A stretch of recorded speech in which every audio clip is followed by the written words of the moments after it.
Have you ever had the nagging feeling that you are carrying a debt you never actually signed for? It is that quiet, heavy sensation in your chest when you realize you have spent your entire day pouring into everyone else's cup, only to find yours bone dry by sunset. If you have ever felt this way, please know that you are not alone.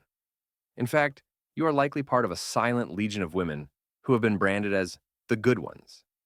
You are the reliable daughter, the tireless mother, the supportive partner, and the friend who always listens. But behind that mask of reliability, there's often a whisper of a question that keeps you up at night. Am I actually loved for who I am? Or am I only loved for what I can do for them? Today, we are going to talk about a phenomenon that many high achieving, kind hearted women face, which I call the curse of the good woman. It is a psychological trap where your greatest strength, your capacity to care, becomes the very thing that makes you feel fundamentally unlovable. We are going to peel back the layers of this curse, exploring why you feel the need to be a fixer, where this programming started, and how to finally break free. Because the truth is, you were never meant to be a Kome Chum Sok Kam Ksuk for the world. Let us start by looking at the reality of being an emotional caretaker. Think about your last relationship, or even your current one. Do you find yourself constantly scanning the room to gauge everyone else's mood before you even allow yourself to feel your own? You have become an expert at reading the subtle shifts in your partner's voice or the tension in your friend's shoulders. You anticipate their needs before they even voice them. You solve their problems before they even realize they have a crisis. On the surface, this looks like extreme kindness, but psychologically, it is something much deeper. It is called emotional caretaking, and it is often a survival strategy disguised as virtue. When you take on the responsibility for everyone else's happiness, you're actually trying to create a sense of safety for yourself. You believe that if everyone around you is okay, then you are allowed to be okay too. But the invisible tax on this behavior is catastrophic to your mental health. By managing everyone else's internal weather, you have abandoned your own. You have traded your autonomy for the role of a fixer. And here is the most painful part of that trade. When your identity is built on giving, you subconsciously teach the world that you do not have any needs of your own. People start to see your sacrifice as a baseline, not a gift. They stop asking how you are because they assume you are always fine. After all, you are the strong one. This creates a devastating cycle of isolation. You are surrounded by people who need you, but you feel like nobody truly knows you. You start to confuse being needed with being loved. But being needed is a transaction. Being loved is a connection. And if you stopped fixing, stopped giving, and stopped managing today, would they still be there tomorrow? That fear is the heart of the curse. It tells you that your value is something you must earn every single day through performance. But where did this belief that love must be earned actually come from? For many of us, the roots go back to a time when we were too small to defend our own boundaries. It often starts in a childhood home where the roles were flipped. This is what psychologists call parentification. Perhaps you had a parent who was emotionally fragile, struggling with illness, or simply overwhelmed by life. As a young girl, you noticed that when you were quiet, helpful, and low maintenance, the house was more peaceful. You learned that your parents' love and approval were directly tied to how much stress you could take off their shoulders. You became the good girl because being anything else felt dangerous to the family's stability. You learned to mute your own tantrums, your own sadness, and your own needs to make room for theirs. By the age of 7 or 8, you had already become a miniature adult. You were praised for being so mature for your age, but in reality, you were just a child who had been forced to grow up too fast.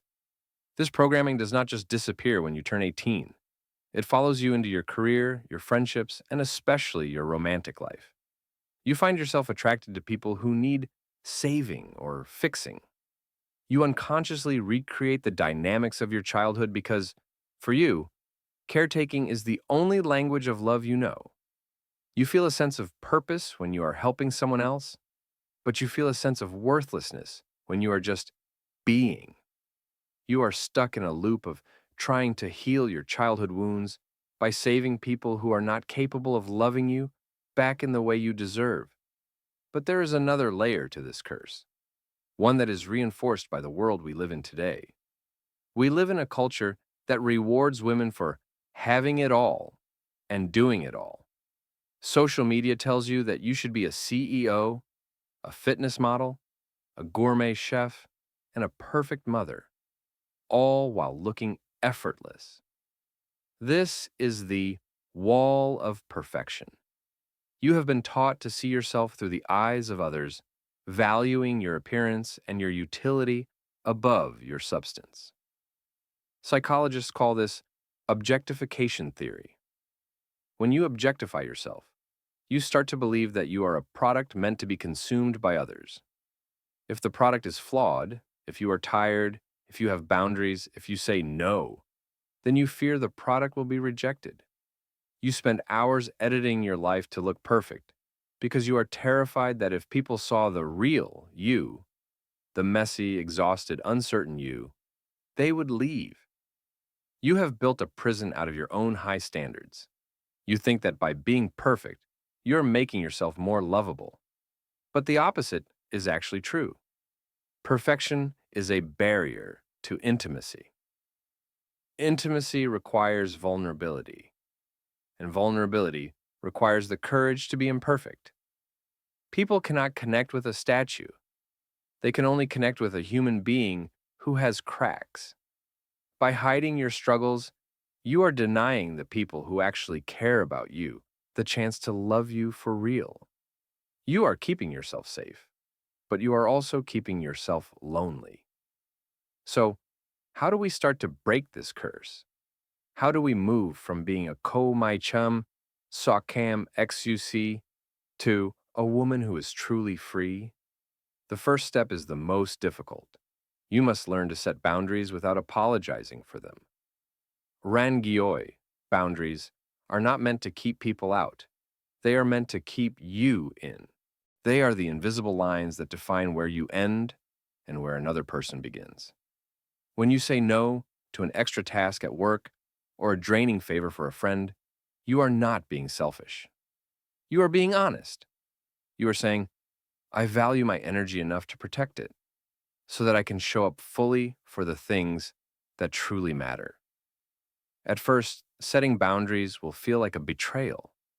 Your nervous system will scream at you because it thinks you are risking your attachment to others. But you must remember that anyone who is offended by your boundaries is likely someone who benefited from you having none. The people who truly love you will respect your limits because they want you to be healthy, not just useful. The second step is learning the art of receiving. For a woman under the good woman curse, receiving is much harder than giving. Giving feels like power. Receiving feels like vulnerability. Practice accepting a compliment with a simple thank you instead of deflective humor or a counter compliment. When someone offers to help you, say yes, even if you could do it yourself. By allowing others to give to you, you are giving them the gift of feeling needed. You are breaking the hierarchy where you are always the strong one and they are always the weak one. You are creating a partnership of equals. The third step is redefining your worth through self-compassion. You need to start talking to yourself the way you talk to the people you love. If your best friend was exhausted and feeling unlovable, would you tell her she needs to work harder and be more perfect? Of course not. You would tell her to rest, you would hold her hand, and you would tell her she is enough exactly as she is. You deserve that same grace. Healing is not a linear process, and you will have days where you slip back into your old habits of overgiving. But every time you pause and ask yourself, what do I need right now? You're chipping away at the curse. You are teaching your brain that your internal weather matters just as much as everyone else's. You are realizing that you do not have to be a martyr to be a masterpiece. As we bring this conversation to a close, I want you to take a deep breath. Look at everything you have built and everyone you have supported. That capacity for love is a beautiful thing, but it was never meant to be a sacrifice of your soul. The good woman curse ends the moment you realize that you do not have to buy your place in the world through exhaustion. You are lovable not because of what you do, but because of who you are. You are a woman of depth, of history, and of incredible resilience. You have survived the pressure to be perfect, and now it is time to survive the pressure to be silent. If this message touched a part of you that has been hidden for a long time, please know that you are heard. If you have spent your life being the one who holds it all together while quietly falling apart, this is your permission to let go. The right people will not leave when you stop fixing them. They will stay to help you heal yourself. Thank you for being here and for having the courage to look at these difficult truths. If you found value in this video, please leave a comment and share your story. We are building a community of women who are learning to value their peace more than their performance. Don't forget to like and subscribe for more content on self-growth and psychological freedom. Remember, you are not unlovable. You have just been trying too hard to earn something that was already yours. Be kind to yourself today. You have earned it 1,000 times over. And you don't have to do anything else to deserve it. Just be. That is enough. You are enough. I will see you in the next video. Take care.